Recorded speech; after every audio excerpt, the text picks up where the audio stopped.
Welcome, dear listener. Find a comfortable place to lie down. Let the day slowly melt away. Take a slow, gentle breath in, and now let it go. You've arrived in a quiet moment, a space just for you. Tonight, I'll take you on a soft and peaceful journey back through time. Back to the heart of the Roman Empire, to a quieter corner of its bustling world, where the air is warm with the scent of baking bread, and the soft footsteps of a humble baker echo through the cobbled streets. Let your thoughts drift gently to another time, long ago, yet close enough to imagine. A time where the rising sun glows gently over terracotta roofs, and the ovens are kindled, one by one, in the early Roman dawn. The baker's morning routine. Our story begins in a modest insula, a Roman apartment, tucked along a side street in the Suburra, one of Rome's livelier neighborhoods. It is still dark when Marcus, the baker, begins his day. He rises quietly from his straw-stuffed mattress, careful not to wake his wife or children. The wooden shutters creak softly as he opens them, letting in the first cool breath of morning air. By lamplight, he washes his hands with water drawn the night before, in a simple clay basin. The oil lamp flickers gently, casting dancing shadows across the wall. He wraps himself in a worn tunic, tightens a leather belt around his waist, and steps outside, carrying with him the silence of dawn. His footsteps echo on the paving stones as he makes his way down the alley, toward the bakery, where the ovens have rested overnight. The bakery awakens. The bakery is still, as if holding its breath. A simple structure, part of a row of shops beneath the living quarters above. Inside, the air is cool but scented faintly of flour, ash, and yesterday's crusts. Marcus unlocks the wooden door with a heavy iron key and steps in. He lights another oil lamp, placing it on a ledge near the wide counter. Stone shelves line the walls, holding sacks of grain, baskets of olives, and amphorae sealed with wax. The centerpiece of the room is the great domed oven, or fornax, blackened with soot, its bricks worn smooth by years of fire. Beside it, a wooden kneading bench awaits its first dusting of flour. Marcus pulls on his apron, the same one his father wore. He hums a soft tune, forgotten to history, as he begins to gather his tools. Preparing the dough, flour is sifted into a wide mixing bowl.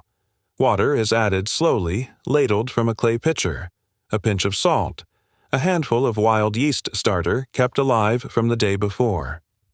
Marcus works the dough with patient, practiced hands, pressing and folding, until it becomes smooth and elastic.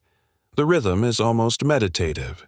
The soft slap of dough against wood, the quiet rasp of the flour sack, they are the music of the morning. He covers the bowl with a linen cloth and sets it aside to rise. While the dough rests, Marcus cleans the counter with a damp cloth and tends to the oven. He feeds it dry olive branches, stoking it gently. The fire begins to crackle, slowly warming the room. Customers begin to arrive. By the time the dough has doubled in size, the light outside has grown softer and golden. The streets stir gently.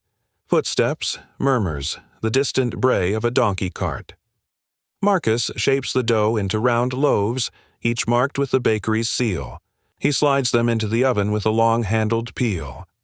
As the bread bakes, customers begin to arrive. Not in a rush, but one by one. A servant from a wealthy domus requests 3 loaves for the household. A tired mason buys one for his midday meal. Children peek through the window, sniffing the sweet, yeasty air. Marcus greets them all with quiet familiarity. Not too many words, just the warmth of habit. The slow rhythm of the day. As the morning wears on, Marcus prepares a second batch. This one may include a touch of honey or crushed herbs, rosemary, or maybe thyme. He sets aside a few rolls for the bathhouse attendants, and some darker, Loaves for the soldiers stationed nearby.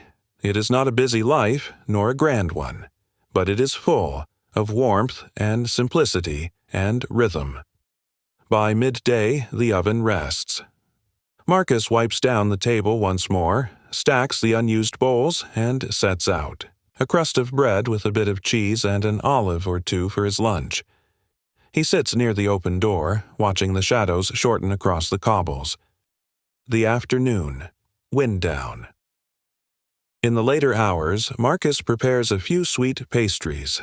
Not many, just enough for those who pass by in the afternoon, children with coins from their mothers, an elderly couple who've come every week for years, a passing traveler who smells the warm honey and fig. As the sun begins its descent, the bakery grows quiet once more. The last loaf is sold. The embers are swept gently from the oven, and Marcus scrubs his hands in cool water. He packs a small sack of bread to bring home, one for his family and one for a neighbor who is unwell. Returning home. The walk home is slow. Shadows stretch across the street as neighbors call softly to each other from windows. The air smells faintly of smoke and herbs from cooking fires. Marcus nods to the fruit seller. He pauses by a public fountain, refills a clay jug. At home, he is greeted with quiet smiles. The children share slices of bread while his wife prepares a simple stew. There is no hurry. Night falls gently over Rome. Ending. Drifting into sleep. And so, the day of the Roman baker comes to a close. Simple, honest work, a warm oven, and the comfort of family waiting at the end. As you lie here, let the rhythm of his day become your own. The quiet kneading of dough, the flickering of lamplight, the softness of fresh bread. Let your breathing slow. Let your mind drift gently through ancient streets, lined with olive trees and shaded porticos. And if you dream tonight, may it be of golden loaves and terracotta dawns, of quiet hands at work and the deep peace of a life lived in rhythm. Good night, dear listener. Sleep softly. Sleep well.